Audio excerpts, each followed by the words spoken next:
안녕하세요. 반갑습니다. 오늘 우리에게 주시는 하나님의 말씀 같이 보도록 하겠습니다.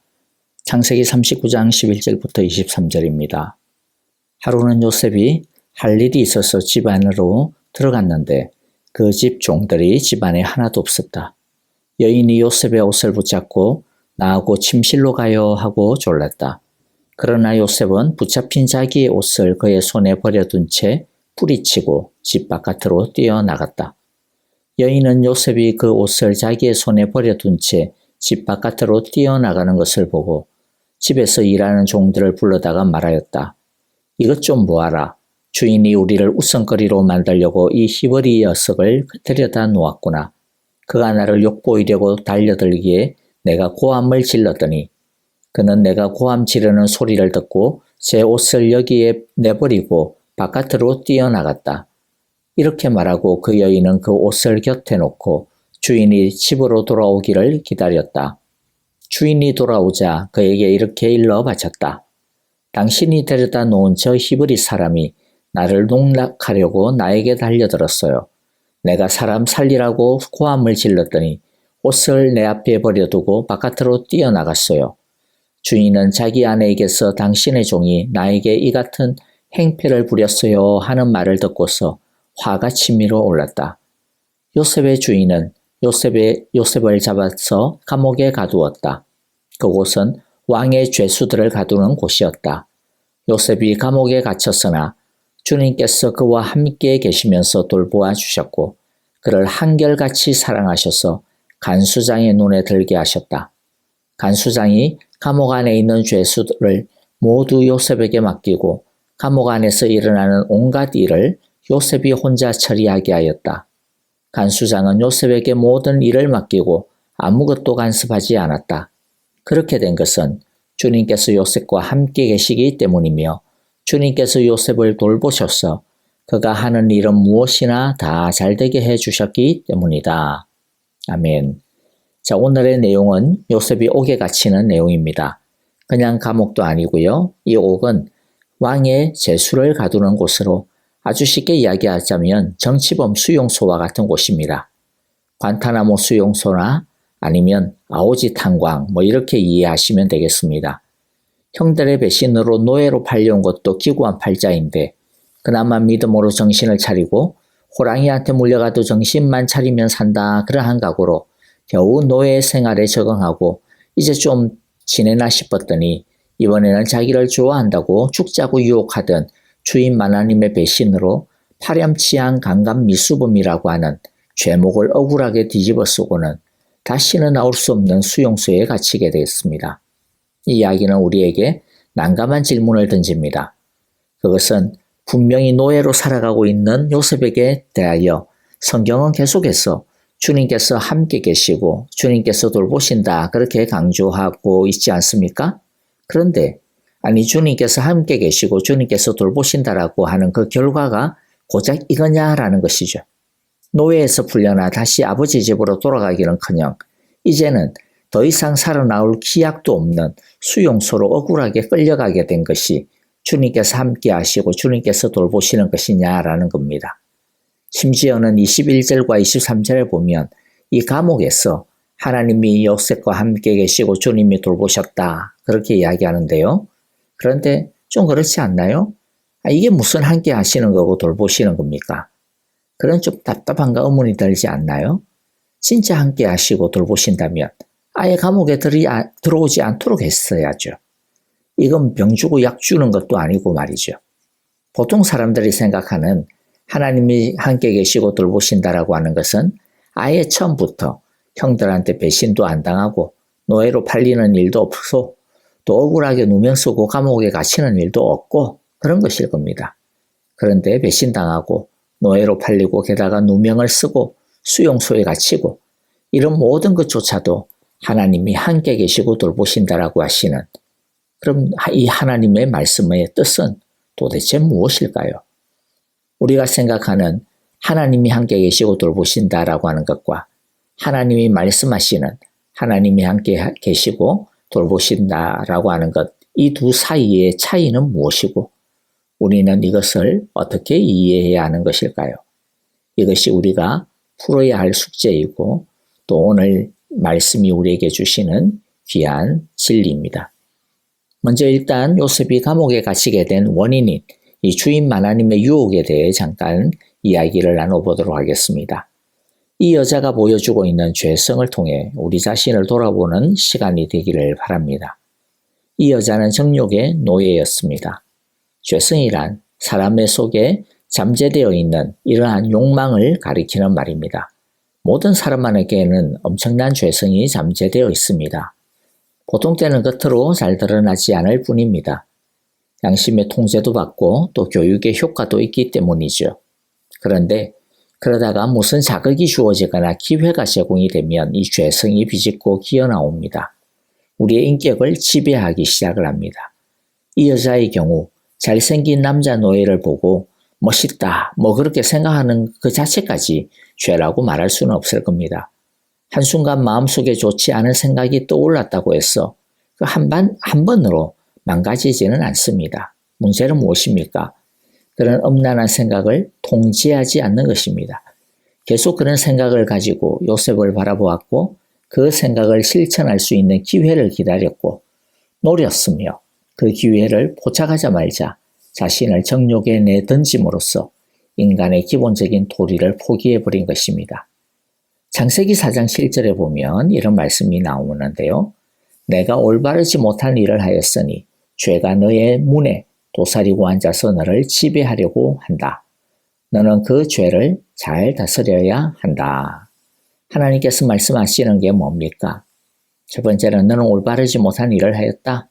그건 뭐냐면 너는 죄인이다 라고 하는 말입니다. 이미 죄인이다. 그래서 두 번째는 뭐냐면 죄가 그 죄인의 마음에 우리 마음의 문에 앞에 항상 틈을 노리고 호시탐탐 들어갈 기회를 엿본다라는 것이죠. 죄에 대한 호기심이 많은 것은 이미 타락한 인간의 본성이라는 것입니다.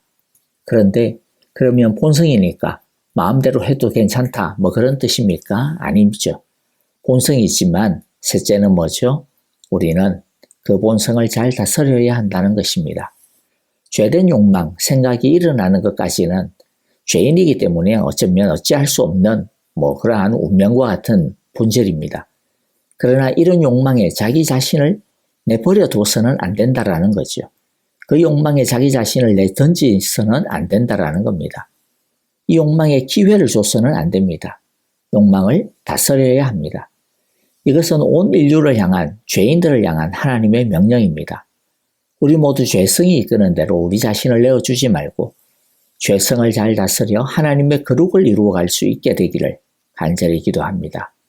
요셉은 죄가 문에 도사리고 들어오려고 하자 마님을 끝까지 밀쳐내고 옷까지 벗어 던진 채 도망을 쳤습니다. 자, 그런데 왜 옷을 두고 도망을 갔을까요? 옷을 두고 도망을 안 갔다면, 옷을 그냥 가지고 도망쳤다면 뭐라고 말할 게 없지 않습니까? 분명히 나중에 큰 문제가 될 소지가 있다는 것을 생각할 수 있을 텐데 왜 옷을 두고 도망을 해야만 했을까요? 남자인데 힘으로 그 옷을 뺏지는 못했을까? 뭔가 좀 그런 이상하다는 생각을 좀 해보게 됩니다. 무엇인가 어쩌면 그만큼 다급한 일이 있었다라는 거죠. 옷을 두고 서로 뺏고 그럴 여유가 없을 정도로 긴급했다라고 하는 것을 짐작하게 됩니다. 어쩌면 요셉은 자신 안에도 죄성이 스물스물, 이 하도 여자가 자꾸만 유혹하니까 이 죄성이 스물스물 마음의 문을 비집고 들어오는 것을 느끼지 않았을까 싶습니다. 이 자리에 조금만 더 있다가 옥신각신 하다가 서로 이렇게 밀치고 당기고 하다가 감당할 수 없는 상태가 될 것 같은 그런 긴박함이 요셉이 느끼지 않았을까라는 거죠. 조금만 더 지체하다가는 넘어갈 것 같은 그런 긴박함이 요셉 안에 있었던 것은 아닐까 싶습니다. 그래서 요셉은 일단은 이 자리를 빨리 벗어나야 한다라고 판단했던 것 같습니다. 죄성이 고개를 쳐든다고 느껴지면 무조건 무슨 수를 써서라도 요셉처럼 빠져나와야 합니다. 거기서 논쟁하고 그러면 바보입니다. 조금만 지체하면 죄성의 불길이 우리를 휩쓸어버리고 말기 때문입니다. 그러므로 여러분, 우리 이것을 기억합시다. 죄는 초전박살, 죄는 초반에 끝장을 내야 된다 라고 하는 것이죠. 저와 여러분들 우리 모두 죄성의 불길에 휩쓸리지 않고 죄를 잘 다스리는 우리 모두가 되기를 간절히 기도합니다. 자, 이제 다시 본문을 보면요. 욕망을 거부당한 이 마나님은 엄청난 모멸감과 자존심의 상처를 입은 것 같습니다. 그래서 욕망은 무서운 증오로 순식간에 바뀌고 맙니다. 여인은 요셉이 아무도 없는 틈을 타서 자기를 강간하려고 했다라고 뒤집어 씌웁니다. 그 말을 들은 보디발은 참을 수 없는 배신감에 분노합니다. 요셉을 신뢰했던 만큼, 믿었던 만큼 더 분노하고 정오가 커졌던 것 같아요. 그래서 요셉을 왕의 감옥에 넣어버리고 맙니다. 오늘 두 번째 함께 생각할 주제는 바로 분명히 하나님이 함께 계시며 돌보신다고 했는데 왜 억울하게 감옥에 갇혀야 하는가라는 것입니다. 그리고 감옥에 갇혀서 하나님이 함께 하시고 돌보신다라고 하는 게 과연 말이 되나라고 하는 것이죠. 여러분은 하나님이 함께 하시고 돌보신다라고 하면 어떤 것이 연상이 됩니까?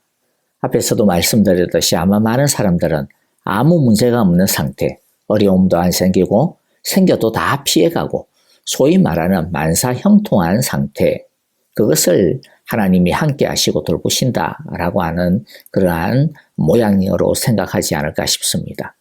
왜 그렇게 생각할까요? 만사형통이 우리 인생의 목표이라고 생각하기 때문입니다. 어려움이 없고 모든 것이 내가 하고 싶은 대로 내가 원하는 대로 풀리면 장땡이다. 그러면 그게 행복이다. 그게 최고다라고 생각하기 때문인 것이죠. 그러니까 하나님이 함께 계시고 돌보시는 것은 그저 내가 문제없고 평안하고 잘 풀리는 것으로 생각하는 것입니다. 그런데 성경이 말씀하시는 하나님이 함께 하시고 돌보시는 것은 그런 것이 아닙니다. 하나님이 함께 하시고 돌보시는 목표가 내가 만사형통해지는 것이 아니라는 거죠. 그럼 뭡니까? 하나님의 의와 뜻을 이루는 것입니다. 하나님의 의와 뜻을 이루기까지 하나님이 함께 돌보시고 함께 하시는 것입니다. 그런데 여기에서 목사님 그러면 좋습니다. 하나님이 함께 하신다라는 것이 내 유익이 아니고 하나님의 뜻을 위한 것이라고 하는 것, 그 이해하고 인정하겠습니다. 그런데 예를 들면 굳이 그런 것을 위해서 왜 꼭 요셉은 형들에게 배신당해야 하고 노예로 팔려야 했고 거기다가 억울하게 누명을 쓰고 살아나올 소망도 기약도 없는 이 수용소에 갇혀야만 했나라는 거죠. 다른 길은 없었나요? 라고 물을 수도 있을 것 같습니다. 여러분, 저도 궁금합니다. 왜 굳이 그런 길이어야 했는지, 그 길이 아니고는 다른 길이 없었는지, 제 대답을 드리면 왜 굳이 그래야 했을까? 왜 굳이 그런 길이어야 했을까? 솔직히 모르겠습니다. 왜 요셉이 그런 길을 가야만 했는지. 다만 그저 말할 수 있는 것은 요셉에게는 이 과정이 꼭 필요했다라고 하는 것뿐입니다. 시편 105편 17절부터 19절의 말씀을 읽어드리면요. 요셉에 대한 이야기가 나오는데요. 그가 한 사람을 앞서 보내셨으며 요셉이 종으로 팔렸도다.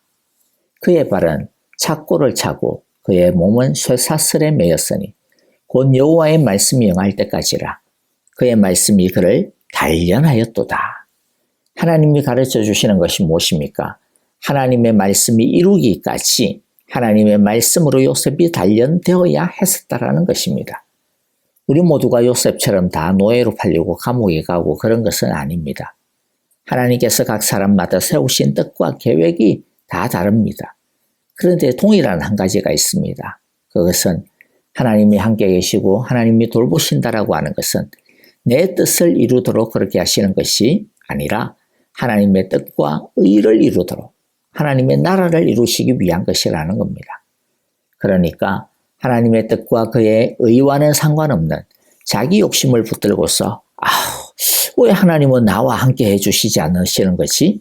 왜 하나님은 나를 돌보시지 않으시는 거지? 라고 불평하거나 낙심해서는 안 되는 것이죠. 그것은 번지수를 잘못 찾은 겁니다.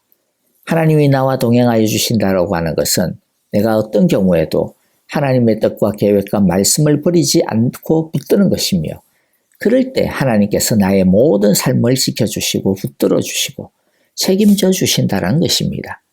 하나님의 말씀이 응할 때까지 하나님의 때가 찰 때까지 하나님은 요셉을 말씀으로 준비시키시고 단련시키셨습니다.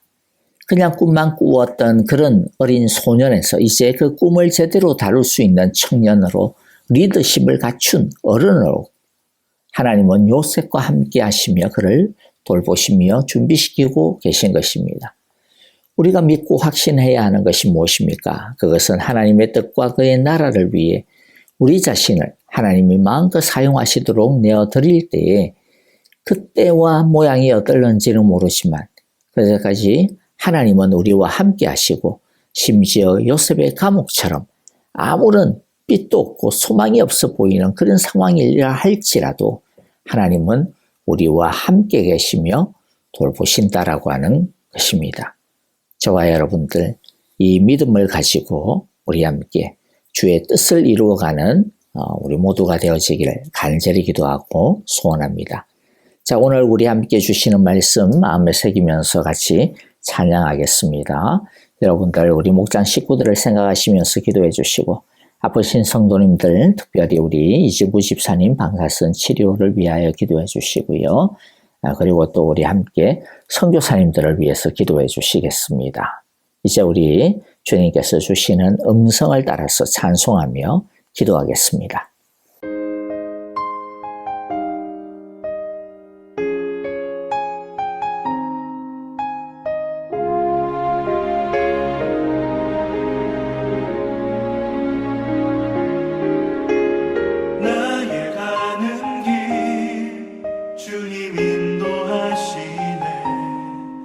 그는 보이지 않아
사랑과 힘 베푸시며 인도하시네.